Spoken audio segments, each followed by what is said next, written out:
और दिल्ली में कोरोना संक्रमण का दायरा अब सिकुड़ गया है। अब जितनी जांच बढ़ रही है, मामले उतने ही कम हो रहे हैं।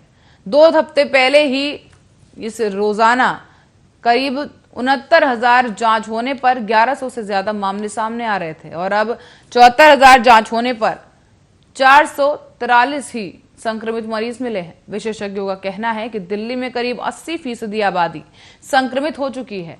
इससे वायरस का प्रसार अब थम गया है और यही कारण है कि जांच बढ़ने पर भी संक्रमितों का आंकड़ा नहीं बढ़ रहा।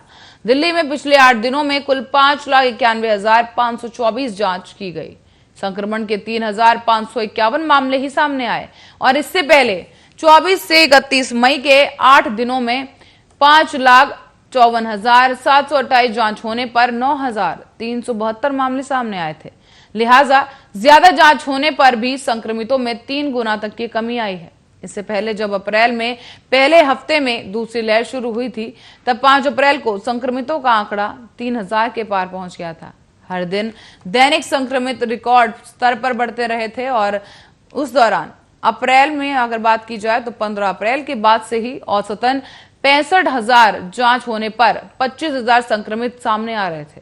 अप्रैल के आखिरी हफ्ते तक हालात में कोई सुधार नहीं आया था, लेकिन 15 मई के बाद से स्थिति बदलने लगी और हर दिन संक्रमितों का आंकड़ा घटता चला गया।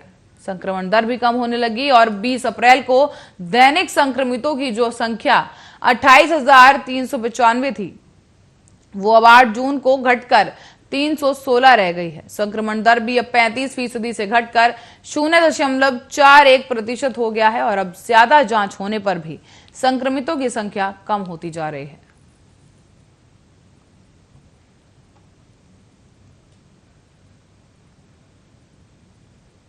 और इसी बीच रुक करेंगे अगली खबर की ओर, जहां बीजेपी ने चंदे के मामले में सभी राजनीतिक पार्टियों को पीछे छोड़ रखा है। बीजेपी ने 2019 और 20 के लिए इलेक्टोरल फंड के जरिए 271.5 करोड़ रुपए जुटाए हैं, जो कि कुल फंडिंग का 80% हिस्सा है।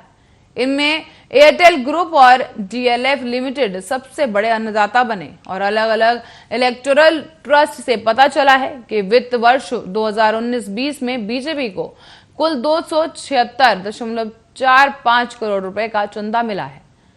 प्रूडेंट से 217.75 करोड़ और जन कल्याण इलेक्टोरल ट्रस्ट से 45.95 करोड़, एबी जनरल ट्रस्ट से 9 करोड़ और समाज इलेक्टोरल ट्रस्ट से 3.75 करोड़ रुपए चंदे के रूप में दिए गए हैं।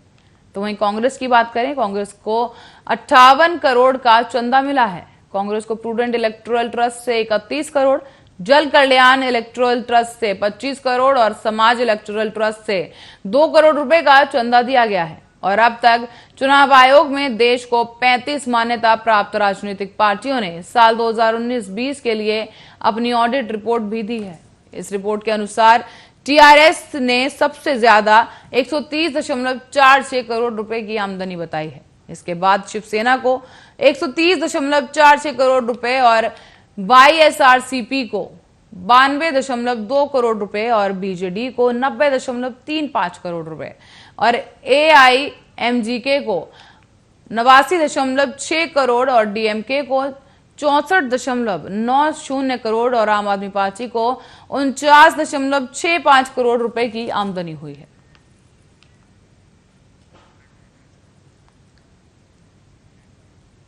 रुक करेंगे महाराष्ट्र की ओर, जहां महाराष्ट्र के मुंबई में बारिश का इंतजार कर रहे लोगों के लिए अब यह राहत भरी खबर सामने आई है। देश की आर्थिक राजधानी मुंबई में आज मानसून पहुंच गया है। सुबह से ही बारिश हो रही है और बारिश मौसम विज्ञान विभाग आईएमजी ने दक्षिण पश्चिम मानसून को मुंबई में बुधवार को दस्तक देने की संभावना जताई थी। क्षेत्रीय मौसम विज्ञान केंद्र की निदेशक शुभांगी भूटू ने कहा कि मंगलवार को सुबह मुंबई शहर में बारिश हुई है, लेकिन ये मानसून से पहले की बारिश थी। मानसून की मौजूदा अनुकूल परिस्थितियों की वजह से मुंबई के कई हिस्सों में बारिश जारी है। मौसम विभाग ने चेतावनी जारी कर कहा कि जर्जर इमारतों को खाली करने का आदेश जारी कर दिया गया है और साथ ही मध्य प्रदेश और बिहार के कई हिस्सों में भी प्री मानसून की बारिश हो रही है। मध्य प्रदेश की राजधानी भोपाल, इंदौर, शाजापुर, मंदसौर, देवास, सागर और जबलपुर में भारी बारिश हो रही है। हालांकि मौसम विभाग ने कहा है कि अगले हफ्ते तक यहां भी मानसून पहुंच जाएगा। मौसम विभाग ने माने तो बिहार में प्री मानसून बारिश हो रही है और 12 जून के बाद यहां पर मानसून पहुंचेगा। तो वहीं झारखंड में भी धनबाद में बादल बरस रहे हैं। मौसम विभाग ने 13 जिलों में और 13 राज्यों में जो है ऑरेंज अलर्ट जारी कर दिया है।